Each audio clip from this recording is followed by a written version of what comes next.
안녕하십니까. 형사소송법을 여러분한테 안내할 법학박사 고시면입니다.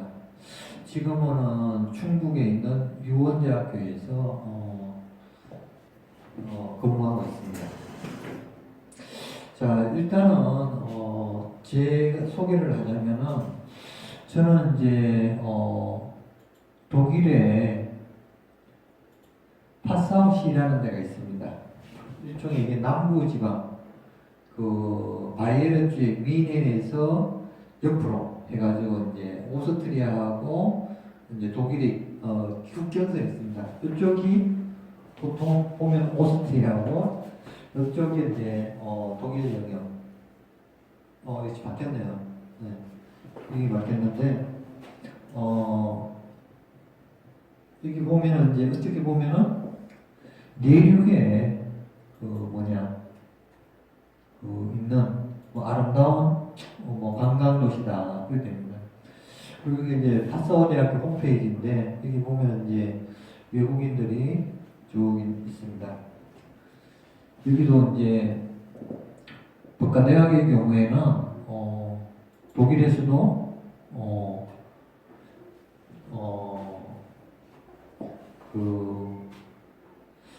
대학 랭킹 따지면은 법과대학 순위로 1위 아니면 2위 정도 합니다. 그리고 이제 유럽에 있는 법과대학 이제 순위 따지면은 보통 2위를 하더라고요. 1위는 이제 네덜란드의 무슨 기독교 대학인데 그 대학은 이제 학생도 많고 교수들도 엄청 많아요. 이제 거기서 이제 보통은 이제 예를 들어서 전 세계적으로 가장 처음에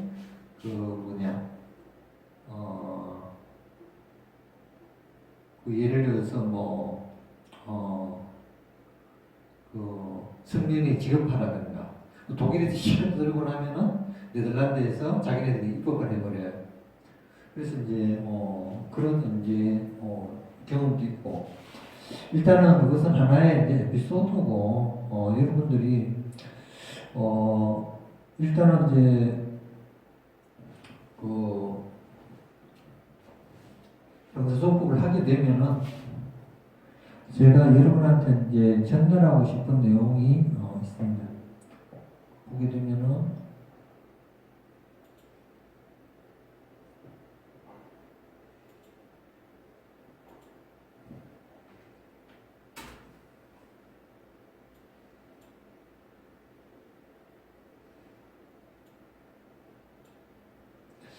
자, 개정판에서 여러분한테 전달하고 싶은 내용으로 일단은 여러분들이 경찰 보시던 국가 보시던 이제 객관식으로 보통 시험 볼 적에 또는 이제 변호사 시험 같은 경우에 주관식으로도 이제 보기도 하는데 어쨌거나 이 시험을 보게 되면은 보통은 이제 왕도가 있는지 없는지 보통 한 번쯤은 다 생각해 보게 되겠죠. 그래서 이제 보통은 이제 학문에서는 왕도가 없다. 그러니까 예를 들어서 30년 이상 학문 한 사람으로 책임을 못 쓰고 직영퇴임을 한다거나 또 지금 역사상으로 봤을 경우에도 유명한 사람은 그렇게 많은 건 아니죠. 그래서 이제 글 쓰는 것도 쉽진 않아, 학문하는 것도. 어쨌든 이렇게 봤을 경우에는 그냥 노력이라든가 성실하게 굳이 이제 한계를 가서 학문을 파는 것 그것이 보게 되면은 결론적으로 멋있는 인생이 아닌가 하는 그런 생각이 들 때도 있어요. 근데 어쨌든 수험에서는 어때요? 합격이라는 게 있기 때문에 보통 여러분들도 수험에서는 비법이 있는 것이 아닌가. 그래서 이제 서울이라든가 유명한 강사 내지는 유명한 학원에서 또는 이제 어떤 특정한 사람의 경우에 고액 가해 같은 것도 하기도 하죠. 그렇게 되면 이제 머리가 좀 아프죠, 그죠? 네.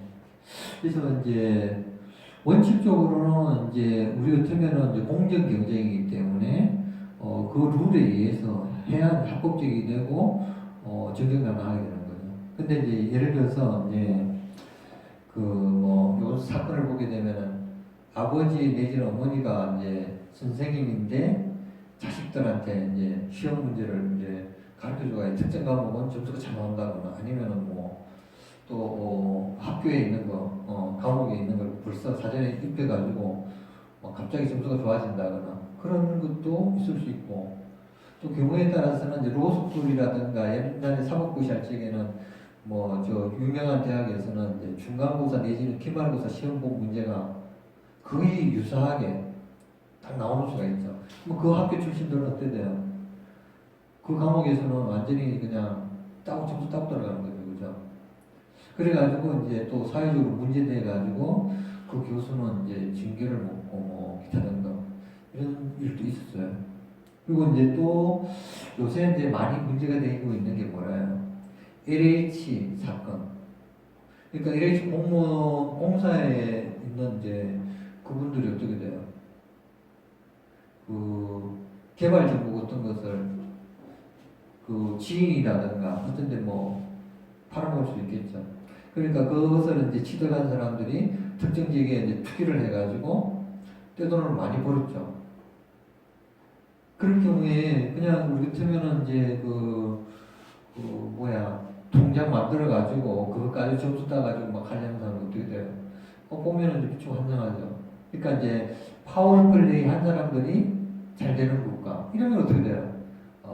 국가라는 의미가 사라지겠죠, 그죠? 그래서 이제 그럴 경우에는 뭐 LH 같은 것은 아예 뭐 대한민국에 흔적도 없이 지어버리고 거기 관계된 사람들은 다 뭐 일반 그냥 민간인 만들어가지고 그 당첨을 하고 말든지 그렇게 이제 하는 것도 어떻게 보면은 국가 질서를 제대로 확립하기 위한 왜냐하면 그 사람은 범죄자잖아. 그러니까 이제 거기에 따르는 처벌도 따라야겠죠, 그죠? 그렇게 한다면은 그래도 이제 억울한 사람들의 그것을 좀 해소해 주지 않을 것인가. 특히 이제 만약에 특히 이제 부동산 같은 경우에는 유럽 같은 경우 어떻게 돼요? 돈이 없거나 가난한 사람한테는 아주 저렴하게 아파트 것을 임대해 주거나 막 복지 혜택으로 막 오늘 막 지원을 막 해주죠. 그러니까 이제 빈부의 격차를 줄이는 거죠, 그죠? 그게 국가의 임무죠. 네. 우리도 이제 언젠가는 그런 날이 오겠죠, 그죠? 네, 그런 차원에서 일단은 한번 바라보겠습니다. 또 하나는 이제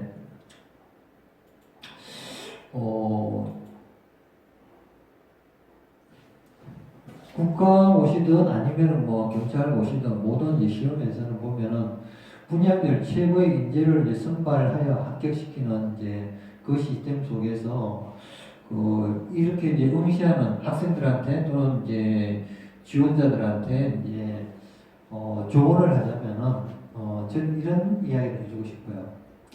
그래서 이제 처음부터 끝까지 모든 시험 범위를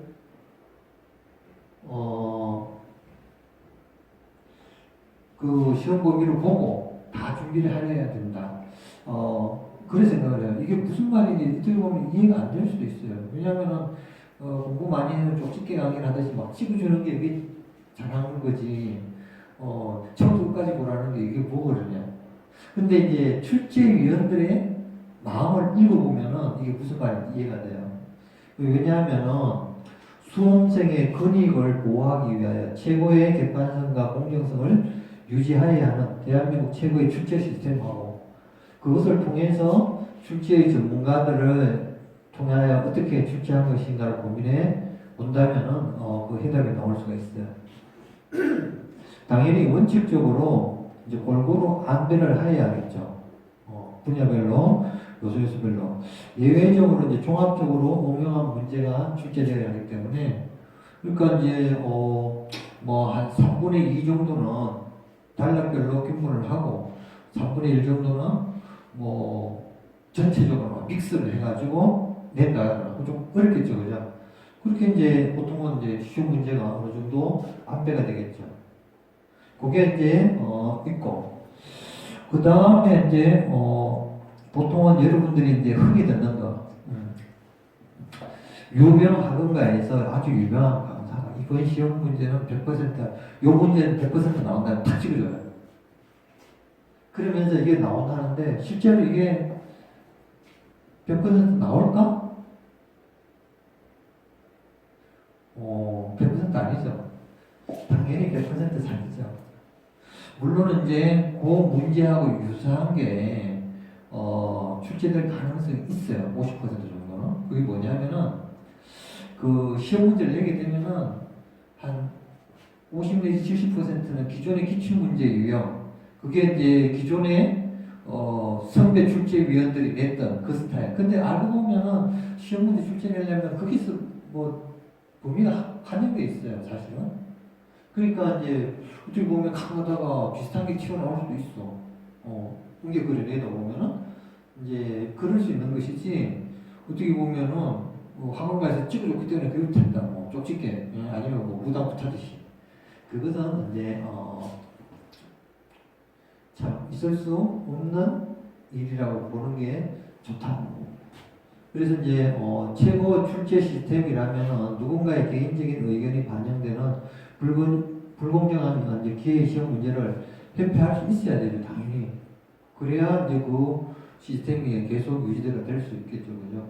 그래서 이제 예외 1차적으로는 무슨 예를 들어서 경영원에서 약 뭐 한 3,000명 내지는 7,000명의 지원자들 중에서 그 총 20명을 20분 내로 몇 명의 A팀 심사위원들이 검토해가지고 각자 마음에 드는 거 뽑겠죠. 뽑아가지고 한 20명을 추려야 된다. 그렇게 생각하면 쉬워요. 왜냐면 야 20분 만에 3,000개든 3만 개를 문제를 줬다 치고 다 좋은 문제 읽을 수 있어요, 없어요? 보통 시험 문제 한 문제 읽는데 30초 내지 1분 걸리잖아요. 또 보면은 그 심사위원 한 명당 어떻게 돼요? 한 20분 주면은 한 10개 내지 20개 있겠죠. 그 중에서 물론 이제 스치고 지나가면서 요 문제 괜찮다 그다 모양이 내용은 두 번째고 이거 일단 막 추려가지고 그것을 보면서 자기도 보고 다른 사람도 보는 거 아니야. 그러가지고 20개 정도 딱 해가지고 이제 배열 딱 해가지고 20분 딱 되면 딱 된다. 내용 쉽게 말하면 막 옳다 그러다 분석할 틈도 없죠. 그냥 무조건 이 문제 보는 게 그냥 문제 괜찮네 넘어가는 거야. 자, 2차적으로 여러 면의 비팀 전문위원들이에요. 다른 사람 내지는 같은 사람도 있을 수 있겠죠. 검토가 있으면 이제 문제가 있는 것은 빼고 또 다른 것 중에서 새로 교체를 하면 되는 거죠. 이렇게 이제 하고 자 제3차적으로 이제 그 여러 명으로 이제 최근에 합격한 그 관련 분야의 그 뭐 공무원들이라든가 아니면은 그 어떤 그 분야에 있는 전문가들한테 임시 테스트를 해요. 임시 테스트를 해가지고 이 문제가 너무 난이도가 어렵다 안 어렵다 이런 테스트 하겠죠, 그죠? 그렇게 해가지고 옥석을 가려가지고 문제가 있을 경우에는 교체하거나 아니면은 기타 등등 즉시 새로운 요소로 이제 만들어가지고 문제를 없애버리죠. 이것도 쉽진 않아요. 예. 그리고 4차적으로는 시험과 직접적으로 관련된 이제 사람들은 종료되기 전에는 사회와 이제 경계를 시켜놓는 거예요. 차단시켜놨다가 시험이 다 끝나고 나면 집에 보내주는 거죠. 그 사이에는 뭐 휴대폰도 못 쓰고 이메일도 못 쓰고 밖에 하고 연락 안 되죠, 그죠? 그 다음에 이제 시험이 다 끝나고 난 다음에 시험 문제에 대해서 이의가 있거나 하면은 이의 제기를 하고 아니면은 그것도 안 받아들여지면 행정소송을 통해가지고 권리를 부재하면 되는 이 시스템.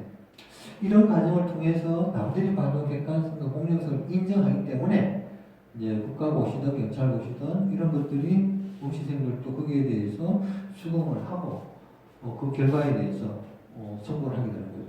이래야 되는 거죠, 그죠? 만약 이게 여기에 대해서 문제가 있다면 여러분들이 가만히 있겠습니까?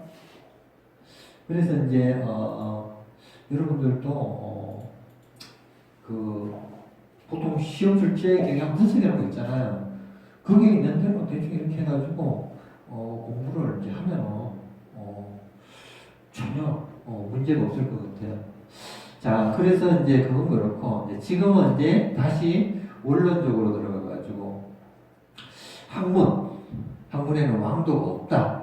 그런데 이제 백형국 교수님이라고 이제 제 대학원 때 이제 이 담당하셨던 이제 교수님이 책에서 형사소송법 공부 방법에 대해서 한번 써놨어요. 그래가지고 이거 여러분한테 한번 소개시켜 줄까? 어느 책이냐면은 형사소송법 연서 해가지고 이제 서문에 아마 이걸 쓰거나 하는 것 같아요. 그래서 1998년도 썼는데 여기 보면은 이제 어떻게 되느냐? 그리스 로마자 1 학문과 요령, 그리스 로마자 2 전체와 원리 1 전체적 이해, 체계적 이해, 원리적 이해. 무슨 말인지 모르겠죠? 제가 설명을 해드리겠습니다. 그 다음에 입체적 이해, 민력적 이해. 그리스 로마자 3 기초학립 1. 용어의 정확한 사용. 이거 꼭 필요한 거죠. 그죠? 이 조문에 출처한 이해, 이거 필요하고. 헌법 조항의 이, 왜 상위법이잖아. 그 다음에, 네 번째로 표현 능력의 중요성. 당연하죠. 논리적으로 쓰는 게 필요하겠죠. 그 다음에 그리스 로마자 4. 심층 분석. 1. 주요 논점의 파악. 2. 학설의 소화. 3. 판례의 파악. 4. 사례 연구. 5. 실무적 이해.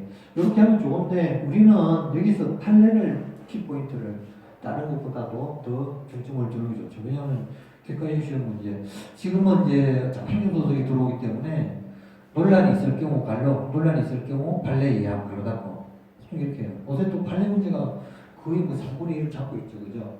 그러니까 이제 이런 것도 필요하다. 그 다음에 그래서 로마자 자표의 파악 이렇게 되어 있습니다. 요거에 대해서 여러분한테 이제 잠깐 보여드리겠습니다. 자, 이게 이제 한문이 있어가지고 여러분들이 한문을 읽기가 어렵죠, 그죠? 제가 이제 여러분들이 보시고 제 설명을 들으면 돼요. 자, 법학책은 서문부터 끝장까지 한자도 빼놓지 않고 읽어야 한다. 해가지고 한문에는 왕도가 없다. 이렇게 이제 표현하고 있는데, 이게 이제 소년들의 가르침이다. 그렇게 돼 있어요. 그래서 이제 형사소송법하고 어떻게 공부할 것인가. 자, 어쨌든 요거는 이제 상식 수준에 맞춰서 이제 설명한다. 그래요. 자, 전체와 원리 해가지고, 전체적 이해가 나오죠. 그래서 이제 이걸 보게 되면은, 그 형사소송은 이제 그 수사부터 시작해가지고 기소, 공판, 재판을 거쳐가지고 집행으로 마무리되죠, 그죠? 그래서 이런 원리에 의해서 하는 것을 전체적으로 이해를 하고, 그리고 이제 보게 되면은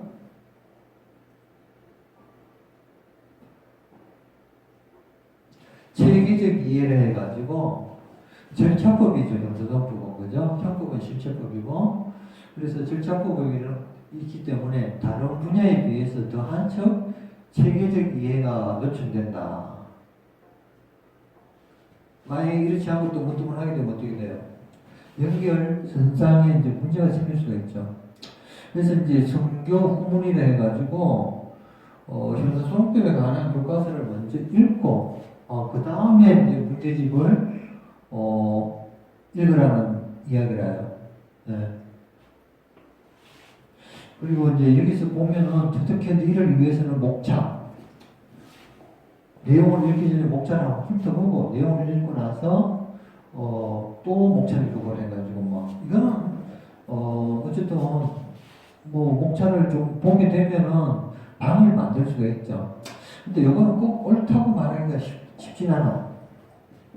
여기서 교과서를 먼저 읽어라. 저 같으면은 아주 얇은 거 있죠. 그걸 처음에 읽고 좀 두꺼운 걸 읽고, 왜냐면 이 법학이라는 게 지루하고 답답하고 막 머리 아프잖아요, 그죠? 얇은 책 읽고 조금 더 두꺼운 거, 좀 두꺼운 거, 왕창 두꺼운 거 이런 식으로 읽으면은 왜냐면 이제 체계가 좀 잡혔기 때문에 어려운 것을 좀 해소할 수 있어요. 그리고 이제 문제집도 있죠. 문제집도 전반적으로 드문드문 제1장에 한 문제, 2장에 한 문제, 3장에 한 문제 이렇게 풀어가요. 그 다음에 이제 다시 한번 할 적에 이제 2번 문제 이렇게 각 장면을 쭉 풀고 제 방법이라요. 그리고 이제 지금은 이제 형사소송할 때 가장 중요하다고 생각하는 게 제 생각이라요. 법조문을 한번 처음에 읽어보는 게 좋을 것 같아요. 시간이 좀 많이 걸릴 거라요.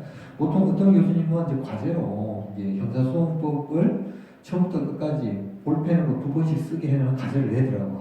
이거 학생들은 이제 난리 날 것 같아. 그래서 이제 그거 못하겠고, 그 형사소송법전을 처음부터 1조부터 끝조까지 쫙 읽어, 내용은 몰라도 돼. 읽어보면은, 그 안에 보면은 이제 개정 연도가 들어있어요.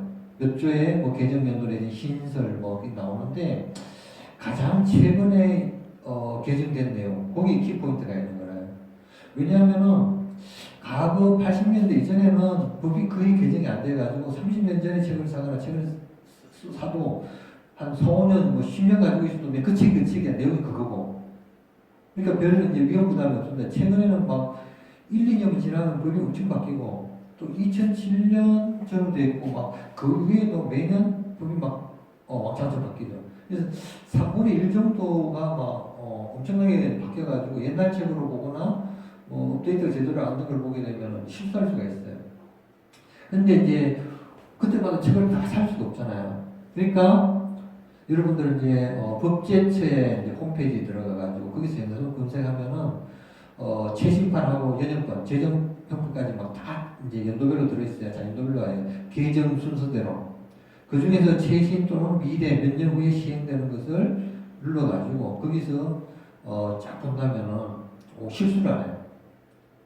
그러면 이제 법전을 읽어보면은 어디 뭐 과거의 데이터, 쓰레기된 조문, 그것을 보고 막 시험볼로 들어가는 룰을 범하지 않겠죠. 그래서 이제 일단은 상황이 변했으니까 막 법이 워낙 개정이 잘 되니까 그것을 가장 빨리 캐치하는 게 가장 좋은 거죠. 그래서 첫째, 법전을 꼭 한 번 정도는 이상 읽어보라. 그렇게 권하고 싶어요. 자, 세 번째, 원리적 이해가 있죠.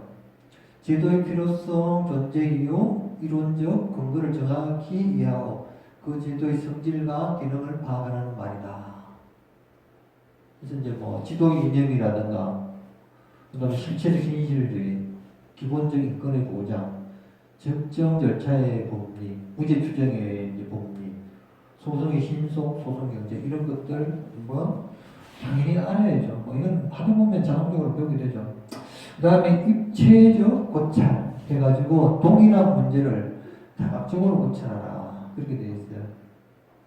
그래서 이제 예를 들어 수사기관의 공문에 의한 자백의 증거 능력이라든가 쭉 했을 경우에 뭐 입체적 고찰 이런 같은 게 필요하다. 그 다음에 연혁적 이해 해가지고 형사소송제도는 역사적 소산이다 그렇게 볼 수 있죠. 그래서 이제 형사소송제도를 이해하기 위해서는 고대부터 현재까지 그러니까 역사적, 비교법적 고찰이 당연히 필요한 거죠. 왜냐하면 우리나라에서 만든 게 아니고 뭐 독일 거 이론을 데리고 오고 또 미국 영미법 거 데리고 오고 또 일본 것도 가져와가지고 모자이크 식으로 만들어라고 그랬죠. 그래서 이제 우리에게 이제 독자적인 그런 것도 만들어야겠지만 어쨌든 그것을 이해하면서 이렇게 한다면 공부하는 게 좀 쉽고 이해가 되겠죠. 나름대로. 자, 그리스 로마서 3 기초 확립.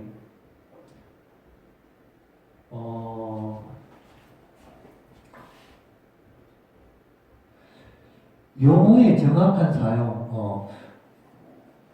법을 보면 전문 용어가 나와가지고 뭐 어린애들이라든가 그 연세 드신 분들 잘 모르는 분들 있죠. 일반 민간인들은.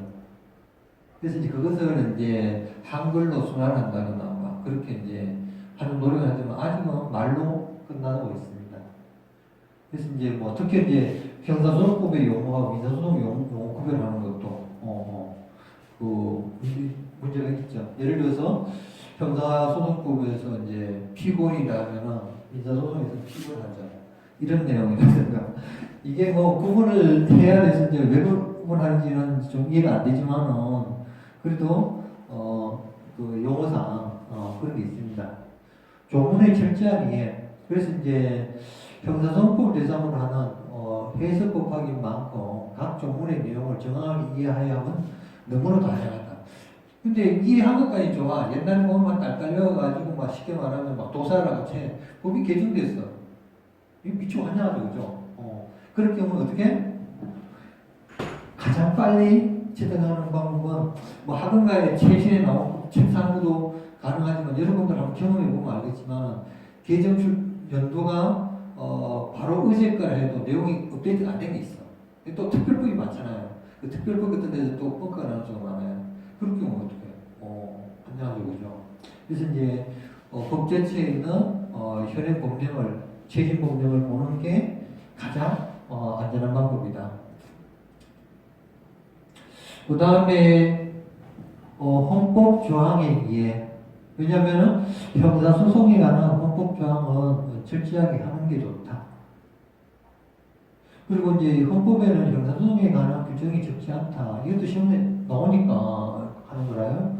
그래서 이제 헌법적과 형사소송의 용어도 이제 사용하는데 논제에 따라서는 어쨌든 헌법 모르고 이야기하면은 그 형사소송법을 이해하는 게 힘들어요. 왜냐하면 상위법 우선이 적용이 되니까 일단 그런 이제 그것부터 시작되는 거죠. 표현 능력의 중요성 그렇게 글로 써야 답안지를 써야죠, 그죠? 편리하고 간이한 문장으로 내용을 요약하는 능력이 필요하다. 그래서 이제 이런 것도 이제 짧은 시간에 어떤 주제를 가지고 막 쓸 경우에 그것도 또 질문도 많죠. 또 행정고시라든가 사법고시를 보게 되면은 그럴 경우에 어떻게 돼요? 많이 알고 있어도 시간 안 돼서 몇 줄 못 듣는 거고 어떤 건 많이 적어야 되는데 또 생각이 안 날 수도 있는 얘기고 이렇게 연습을 좀 해야겠죠. 나중에 테크닉도 많이 하고 심층 분석 피상적으로 하지 말고 이제 나름대로 이제 문제집을 통해 가지고 주관식 같은 것은 정리를 좀 이렇게 해야죠. 왜냐하면은 어쨌든 나름대로 필사기를 만들어야죠, 그죠? 주요 논점에 파악을 해가지고 집중적으로 분석 고찰하는 것도 당연히 필요하겠죠. 왜냐하면은 그 많은 것을 다 이제 머리에 입력할 수 없잖아요. 그 머리에 입력하는 방법도 일반 평균인들은 그 영어 단어 외우듯이 70번을 반복 볼펜으로 써야 머리에서 안 잊혀진대요. 안 그러면 어떻게 돼요? 지금 막 A 플러스 답안지를 만들어서도 2달 지나면은 다 펜치 상태가 되거든요. 그때 다시 봐가지고 다시 배워야겠죠. 이거 사람의 능력의 한계죠, 그죠? 학술의 수학. 원칙적으로 학술은 필요해요. 이렇게 하는데 우리나라 학술하고 독일 학술하고 좀 차이가 있어요. 왜냐하면 독일 책을 보게 되면 형사책 보면은 우리나라처럼 예를 들어서 검정설, 부정설, 결충설 이런 거 없어. 미쳐 환장하네요. 자기 책 A라는 저자의 책이 있으면 A 저자의 책의 주장만 쭉 들어있어요. 비교한 것도 거의 없어. 근데 우리나라에서는 막 형법이든 형사소송법이든 보면은 막 학설 해가지고 막 독일, 미국 또 독일의 무슨 학자 이게 다 나오죠, 그죠? 이런 아들 치겠다 일본 해가지고 일본 책도 기본해가지고 샥 다 잡으셨잖아요. 어떻게 보면 이렇게 하니까 이해하기 좀 쉽죠, 그죠? 근데 이제 하여간 그래요. 그리고 또 학설 문제를 내면은 옛날에 좀 낸지 모르는데 행정소송 들어가죠. 시험 문제 주장하는 사람이 소수서 주장하는 사람이야. 그러니까 시험 문제를 시간했다고 이제 그걸 정답으로 만들어 오네. 그러니까 이제 당연히 들어오죠. 근데 다른 사람이 항의할 거 아니야. 그거는 막 설도 바뀌고. 그리고 또 학설이라는 게 1960년대에서는 A 학설이었는데 50년 지금에는 B 학설이 되고 또 판례도 이제 바뀌었어요. 그 당시에는 또 A 학설이 판례였고 그걸 그랬었는데 또 지금 현재 있는 게 판례하고 A 학설이 C 학설이 일반적이래. 이게 또 50년 100년 후에 똑같다는 진단은 보장이 있어 없어요? 없죠. 더 좋은 학생이 나올 수 있고 그 조항이 휴지가 돼가지고 쓰레기통에 들어가 있을 수도 있어. 그렇기 때문에 이제 우리가 할 수 있는 것은 학설 위주로 출제한다는 것은 행정소송의 위험이 너무 많기 때문에 그 문제가 있을 경우에 논란이 있을 경우 판례 이행 보통 판례 이행한다는 건 재심 판례겠죠, 그죠? 자, 그래서 이제 그런 것도 고려하는 게 좋다. 그 다음에 이제 판례의 파악. 형사소송법의 주요 논점에가 대법원 판례의 태도가 어떠한가. 이것이 알아보면은, 왜냐면은, 그래도 법률 전문가 중에 이쪽 파트에서는 이제, 한 60, 70년간 누적된 데이터가 있잖아요, 이제는. 그러니까 이제 거기에 따르면은, 큰 위험 부담이 없죠. 예. 그래서 이제, 판례를 이제 좀 알아두면은, 뭐 싸움할 적이 유리하다. 자, 사례 연구. 사례 연구를 통해 가지고 연습 문제 같은 것을 이제 보통 나오죠. 예. 그래서 이제 요것을 통해서 이제 여러분들 뭐 로스쿨 문제 보면은 이 사례 쪽으로 다 나오잖아요. 그죠? 케이스 문제를 푸는 걸로. 자, 실무적 이해. 그래서 이제 뭐 이게 좀 어렵죠. 그죠? 이런 거는 이제 직접 실무에 들어가 가지고 하는데 이것도 이제 나름대로 뭐 책에서도 이제 좀 그런 걸 적어놓은 게 있으면 좀 보는 것도 괜찮죠. 그죠? 그리고 여기서 보면은 이제 형사소송 규칙에 관한 체계적 이해를 또 언급을 하고 있네요. 그리고 이제 특히 이제 무비원촌이 나오는데 우리나라에서 현실을 고려해가지고 왜냐면 돈 안 내면 안 가죠. 요새 이제 산부인과 같은 경우에 지방이 아니면 중소도시 있어 없어요? 없죠. 왜냐면 돈이 안 되니까. 그래서 이제 뭐 돈만 된다면은 뭐 어디든지 막 쉽게 말하면은 무인도라도 이거 변호사 개업 안 하겠어? 돈이 안 되니까 안 가는 거죠, 그죠?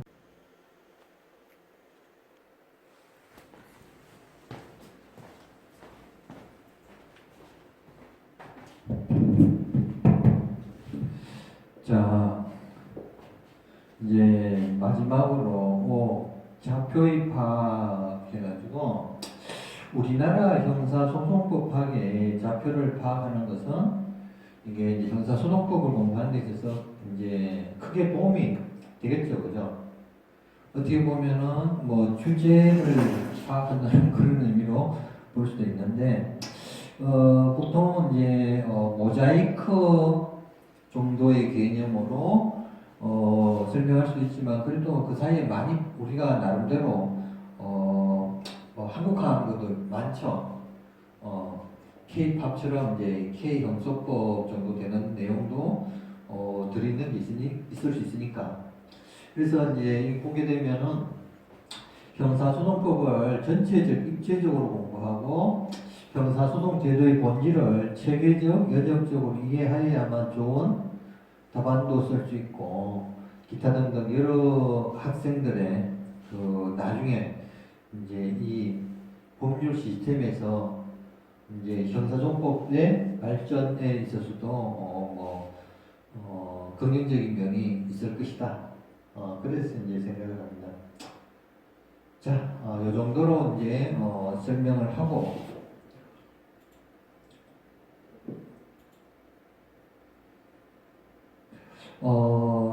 요거는 이제 제가 머릿말로 쓴 내용입니다. 그 내용에 대해서 한번 계속해서 한번 설명을 하도록 하겠습니다. 자, 2001년부터 형사소송법을 강의해오면서 왜냐면은 1994년에 이제 독일에 유학을 가가지고 2000년 7월에 이제 법학 박사 학위를 받고 형사소송법으로 그러니까 이제 공판정에 있어서 피고인의 출석을 받고 2001년도부터 제가 이제 강단했었어요. 시간 강사로서. 그러면서 이제 개인적으로 느낀 점을 이제 반영하려고 했는데 이때는 이제 단계가 이제 형사소송법도 1단계 책, 2단계 책, 3단계 책이 있으면은 한 1단계에 해당하는 이제 촉으로 이제 썼어요. 좀 쉽게 썼다 이 뜻이죠. 근데 이제 최근에는 형사소송법의 빈번한 개정으로 인하여 늘 신경을 곤두세우고 집중하지 않으면 순간적으로 개정 여부의 소개 등에 있어서 그 타이밍을 잃게 되는 수가 많다. 그래서 이제 원칙적으로 최근에 개정 요문들을 하고 나면은 이제 필요한 경우에 수록하고, 그 다음에 교재를 준비하면서 가장 힘든 부분이 있었다면은 형사법과 이와 관련된 여타 법률 등의 개정이 심하다는 점입니다. 이 이제 형사소송법에 있어서도 특별법 있잖아요. 그 특별법이 시험에 나와. 그러니까 안 할 수가 없어. 그러니까 이제 그게까지 체크해야 되니까 더욱더 힘들었다 이거죠. 그래서 이제 교정 및 보완을 통해서 하다가 어느 정도 수준에서 이제 뭐 강의 교재로서 좀 필요도 하니까 그것을 반영해 가지고 했습니다.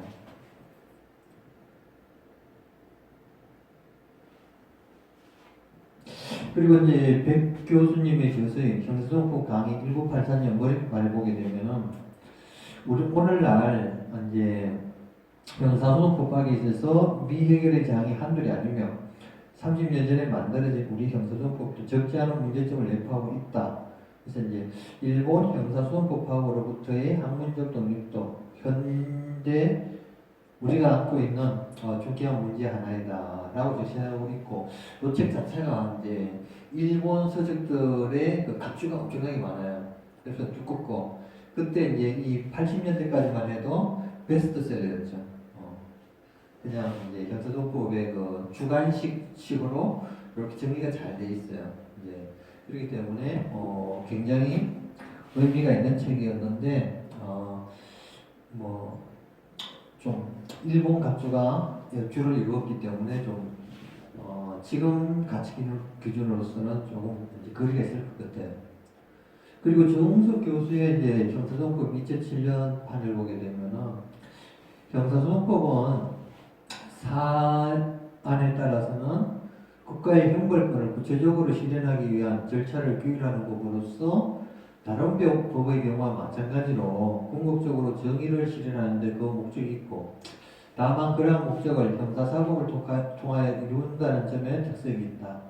그런데 형사소송법은 이러한 목적을 추구함에 있어서 한편으로는 공정하고 신선한 재판을 보장하며 다른 한편으로는 공공복리의 유지와 개인의 기본적 인권의 보장이라는 두 가지 측면을 잘 조화시켜 나가야 된다. 이러한 측면에서 볼 때 형사소송법의 기본 이념은 공정하고 신속한 재판을 통한 실체적 진실의 발견 및 기본적 인권 보장을 위한 법에 따른 적정 절차의 실현으로 요약될 수 있다고 소개하고 있습니다. 자, 어쨌든 이제 이 법률 시스템이 기본적으로 형사소송법 내 자체적으로만 가지고 봤을 적에는 뭐 이럴 수 있겠지만은 법무부라든가 검찰, 경찰 이 조직과의 관계에서 이렇게 보게 되면 어떻게 돼요? 요새 보면은 이제 뭐 난타전이 벌어지죠. 왜냐하면 이제 검찰이 너무 많은 뭐 쉽게 말하면 권력을 행사한다라든가, 여당의 권력자들은 보통 전직 넘버원들은 막 교도소 줄줄이 엮여서 들어가는 수가 많고 하니까 견제를 하겠죠. 그 다음에 경찰은 경찰대로 뭐 자기네들이 기존에 과거에 부대적으로 받아왔다는 식으로 해가지고 또 정치적으로 엮여가지고 이 형사소송법도 정치의 영향을 많이 받죠. 그러면 좋다는 거야, 나쁘다는 거야? 게리맨들이 될 수도 있다는 뜻이죠, 그죠? 그래서 이제 이것을 순수한 의미에서 형사소송법을 지켜가면서 어떻게 국제법이라든가 헌법, 그 다음에 이제 우리 법률 시스템들이 잘 이제 조화를 이루고 국민들이 환영할 수 있는 그 정도의 형태를 유지하고 운영이 되어야겠죠, 그죠?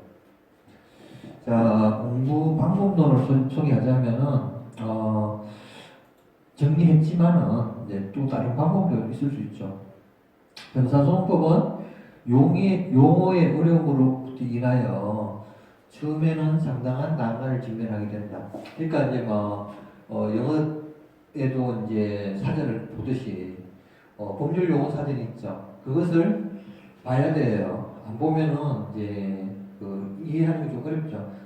근데 과거보다 좀 옛날에는 법률 용어 사전이라는 게 있었어. 근데 지금 어떻게 돼요? 그 두꺼운 거 뭐 들고 다니봤지 모으기만 하고 스마트폰으로 검색을 하면 되죠. 그러면은 얼마든지 그 용어를 쉽게 찾을 수 있다. 그리고 처음에는 이제 용어의 정리, 제도의 취지, 전체적인 윤곽을 익히면서 가볍게 접근하는 게 좋겠죠. 그래서 이제 이론 정리를 하는 것보다는 인류의 정독한 후에 단원별 객관식 문제를 풀어보고 이해가 안 되는 질문은 역으로 이론표를 찾아보는 지문 하나하나를 체크해 나가는 것도 괜찮을 것이다. 이렇게 설명도 해요. 그리고 이제 아무리 내용을 잘 정리하고 있어도 객관식 문제를 통해 정답을 고르는 훈련을 해보지 않으면 답을 도출해내기가 어려울 경우가 많을 것이다. 그래서 이제 다양한 방법론 중에 하나인데 어쨌든 요새는 막 현수성법이 워낙 많이 개정이 됐다, 아니면 전문가들도 정신없다 그렇게 되기 때문에 책 가지고 이렇게 찾으려고 하면은 업데이트가 잘 안 됐다 그랬죠. 그래서 가장 좋은 방법은 법제처의 홈페이지에서 그 법령을 이제 다 검색을 하는 거죠. 전성법 검색을 해가지고 현재 시행되고 있는 그 법률 아니면 과거에 제정부터 개정되는 그 때마다 다 파일이 들어있거든요. 파일로. 그 다음에 이제 2022년 미래의 그 시행되는 그것도 다 들어있어요. 근데 그것을 이제 보면서 이렇게 정리를 하면은 실수를 하지 않는다. 네. 다운받아가지고 프린트를 해도 되고, 그렇습니다. 자, 요게, 머릿말에 나온 내용입니다. 자, 그 다음에 이제 목차를 한번 보고, 정리를 하겠습니다. 왜냐하면 형사소송법에 어떤 것이 있는가. 자, 제1편, 형사소송법의 개요죠. 제1장, 형사소송법의 의의가 무엇인가. 여기도 이제 기출문제도 있고, 제2장, 형사소송법의 성격 및 법원 등. 제1절, 형사소송법의 성격. 제2절, 형사소송법의 법원과 헌법적 형사소송이 뭔가. 그래서 이제 형사절차, 법정주의, 형사소송법의 법원, 헌법적 형사소송 이런 것을 살펴볼 것이고 기출문제도 한번 보면서 제3장 형사소송법의 목적 및 역사 제1절 형사소송법의 목적, 실체적 진실 발견주의, 적정 절차의 원칙, 신속한 재판의 원칙, 소결이 나오고 제2절 형사소송법 역사, 서구의 형사소송법 연역, 그 다음에 한국의 형사소송법 연역 이런 식으로 하고 기출문제도 보고 그 다음에 제4장 형사소송법의 형사소송의 기본 구조죠. 소송 구조론하고 규문주의와 탄핵주의에 대한 내용. 그 다음에 탄핵주의 시 직권주의와 당사자주의. 그 다음에 형사소송법의 구조에서 당사자주의와 직권주의 조화, 형사소송법의 당사자주의적 요소, 형사소송법의 직권주의적 요소. 이게 이제 믹스가 되어 있다는 의미도 될 수도 있겠죠. 기출문제. 제5장 형사소송의 구성과 적용 범위. 그 다음 1절에 형사소송법의 구성. 그 다음 2절에 형사소송법의 적용 범위. 기출문제를 따로 읽고 제6장 형사소송의 기본 소송 절차의 기본 이론 제1절 소송 절차의 기본 구조 본질하고 상관관계 제2절 소송 절차 이분론에 대해서도 한번 검토를 하고 문제 그래서 이제 제1편을 이제 최종 7장에서 한번 정리를 하면서 제2편 소송의 주체와 소송 행위에 대해서 살펴볼 적에 제1장 소송 주체 보게 되면은 이제 제1절서 제2절 법원과 배심원단에 관계된 내용하고 제2절 검사 보게 되면은 이제 폐지된 검사 동일체의 원칙 검사의 지위와 권한 검사와 사법 경찰 간의 관계 여기 굉장히 이제 대폭적으로 개정이 이루어졌죠.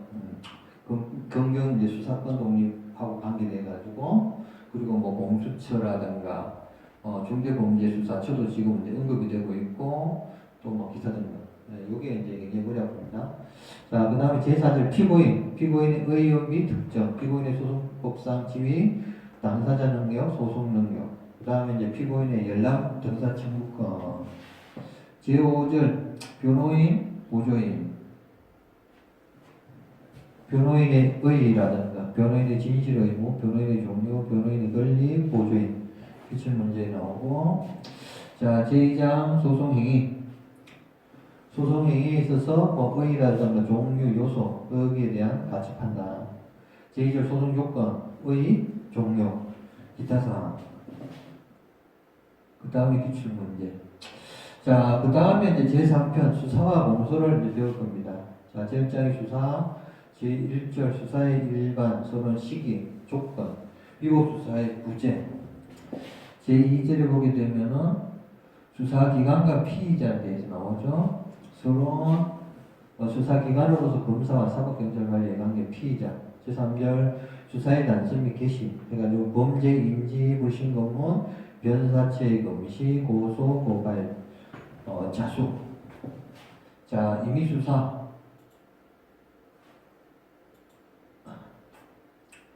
임의수사. 그 다음에 피의자에 대한 출석 요구와 조사, 피의자의 방어권, 공무소유 등의 조회, 임의수사의 유형, 기출문제 이런 내용이 들어갈 거고 제2장 강제처분과 강제수사에 대한 내용으로 제1절 개인적 강제처분의 체포, 수사상 구속, 그 다음에 수사상 감정 유치, 체포 구속 적부심 제도, 그 다음에 보석제도, 기타의 피의자 보호제도, 체포 구속제도 등에 대한 설문조사. 그 다음에 제2절 대물적 강제처분의 수사, 압수수색, 특수한 강제수사. 그 다음에 증거보전, 기출문제가 나오고 제4장 수사가 이제 종결이 되겠죠. 이제 좀 되면은 제1절 수사 종결 의의와 종결권자, 수사, 그 다음에 공소 제기, 불기소 처분, 뭐 어떤 것인지. 제4절 기타 처분에 보면은 공소 보류, 기소 중지, 소년 사건의 송치, 타관 송치 이런 내용. 다음에 제5절에 수사 절차 종결 시 요구되는 구수 절차, 고소인 고발인에 대한 통지, 피의자에 대한 통지, 이 문제. 제4장 이제 정리가 되면은 공소의 제기를 하겠죠. 공소의 의, 공소권의 이론, 공소 제기. 공소 제기의 제원칙, 효과, 공소 시효, 공소 취소, 검사의 불기소 처분에 대한 불법 신청 방법. 기출문제 나오고 제3편 이제 공판으로 들어가게 되는 거죠. 공판 절차.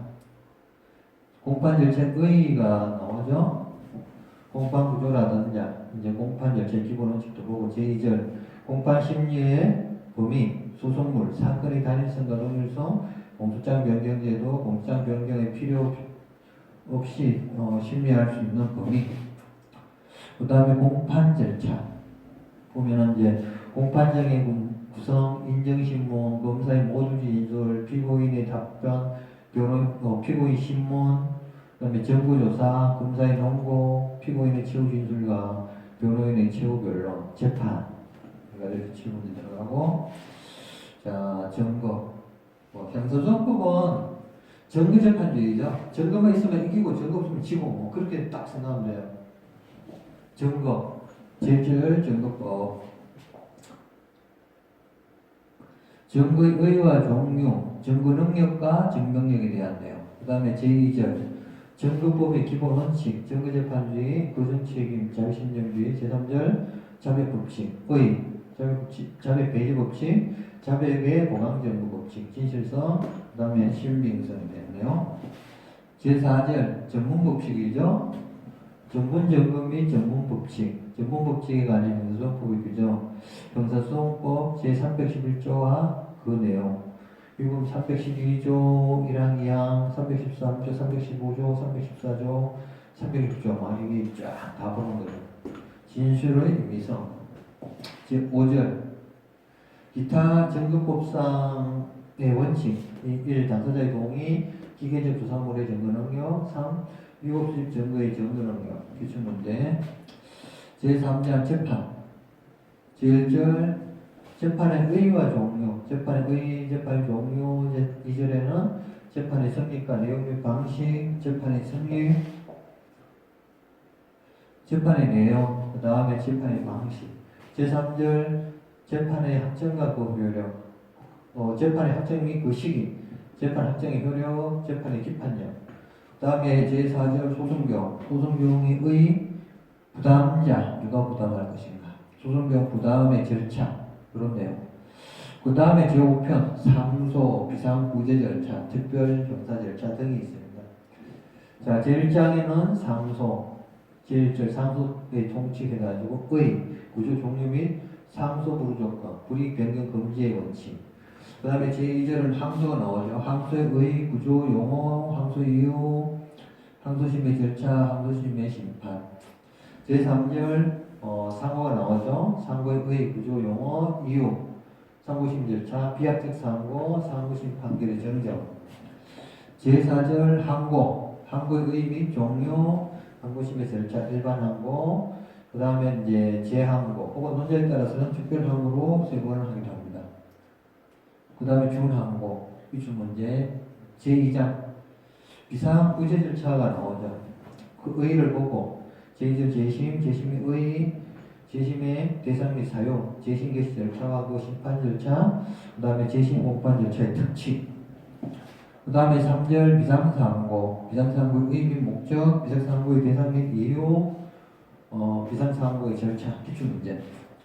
제3장 특별형사 절차 나오죠. 제1절 약식 절차, 약식 절차 약식 명령의 청구, 약식 절차 심판, 약식 명령의 불복 시 정식 재판의 청구. 그 다음에 즉결 심판 절차도 청구, 즉결 심판, 청구 사건의 심판, 정식 재판의 청구, 판사 등의 처리 및 법원의 처리. 그 다음에 소년 형사 절차가 있죠, 그죠? 소년 형사범의 소년 형사범의 처벌 절차와 형의 집행. 제4절 배상 명령과 범죄 피해자 구제 제도에 대해서 나옵니다. 그래서 배상 명령 절차의 의의 및 요건, 배상 명령의 절차, 국가에 대한 범죄 피해자 구조 제도. 제4장 재판의 집행, 형사보상 및 형의 실효, 재판의 제1절 재판의 집행, 재판 집행 일반 원칙, 형의 집행, 재판에 대한 구제 방법. 제2절 형사보상의 의의, 요건, 내용, 절차. 그 다음에 형의 실효. 보면은 재판상 실효, 형의 법률상 실효, 형의 사면에 관한 실효. 이런 식으로 하게 되면은 형사소송법이 끝나게 됩니다. 그리고 이제 요것만 해서는 안 된다 그랬죠. 특별법이 있으니까 특별법도 몇 문제가 나와요, 시험에서는. 그래서 이제 이 목차만 읽어도 꽤 길죠. 이 형사소송법이 이제 재미는 있는데 그것도 그 나름대로 또 이제 너무 3분의 1 내지는 4분의 1 정도가 막 신설, 개정에 막 연결되니까 하여간 최신 정보를 여러분들이 어떻게든 소화시켜야 시험에서 좋은 결과를 얻을 수 있겠죠. 어쨌든 이제 여러분들이 형사소송법 내지는 이제 형법 같은 것을 통해 가지고 여러분들의 희망하는 소원을 성취하기를 기대합니다. 자, 수고하셨습니다.